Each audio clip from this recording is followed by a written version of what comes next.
vidéo pour faire un contrôle de fluide ou de charge éventuellement sur votre logement si arrive à un moment donné où vous apercevez que vous avez des problèmes de température et vous souhaitez faire par vous-même une vérification simple, basique, sans avoir forcément du matériel, mais ça permettra au moins d'avoir une idée il y a quelque chose qui part en cacahuète. Donc là, ce qui va se passer, c'est qu'il va falloir poser, une fois que vous allez démonter le cache de Enalsa, il va falloir poser la main sur le compresseur.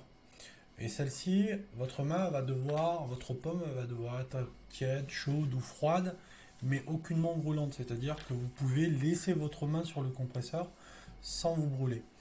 Alors, pour ça, il y a deux générations de compresseurs. Il y a les compresseurs Danfoss, donc ceux-là, les M26D, et les compresseurs M26R ou R410. Alors, pour le R404, pour ces compresseurs-là, donc en fait, il va falloir poser la main sur la boule, voilà, là ou là, passer la main au-dessus et poser la main dessus. Voilà, ça va vous donner une idée.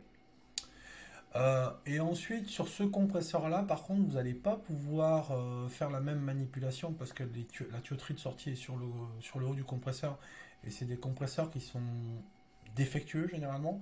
On a beaucoup de soucis sur ces compresseurs-là. Ça sera juste vérifier ce cylindre-là, le petit cylindre vertical noir. Regardez le toucher, voir s'il est frais et si la tuyauterie ici a tendance à condenser. C'est-à-dire que vous allez avoir un peu de rosé. Pareil pour celui-là, vous allez avoir un peu de rosé dessus. Voilà, ou sinon vous allez avoir sur la tuyauterie de retour qui va être celle-là.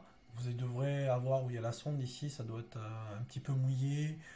Pareil sur celui-là, ça doit être un petit peu mouillé. Ça vous donne un petit peu un ordre d'idée si le compresseur, si vous avez une charge à peu près correcte et si le compresseur fonctionne dans de bonnes conditions. Et par contre, si l'ensemble des tuyaux, ce tuyau-là plus ce tuyau-là, il est complètement sec et que votre compresseur est chaud, bouillant, parce que vous avez un problème généralement de gaz, soit un problème de détendeur ou un problème de charge de gaz, donc une fuite. Et sur ce compresseur, ça va être pareil. Si la tuyauterie ici elle est complètement sèche et que ici c'est très très très chaud et tout l'ensemble est chaud, pareil. Donc problème de gaz. Voilà pour cette vidéo, j'ai fini, vidéo très courte, du moins je pense.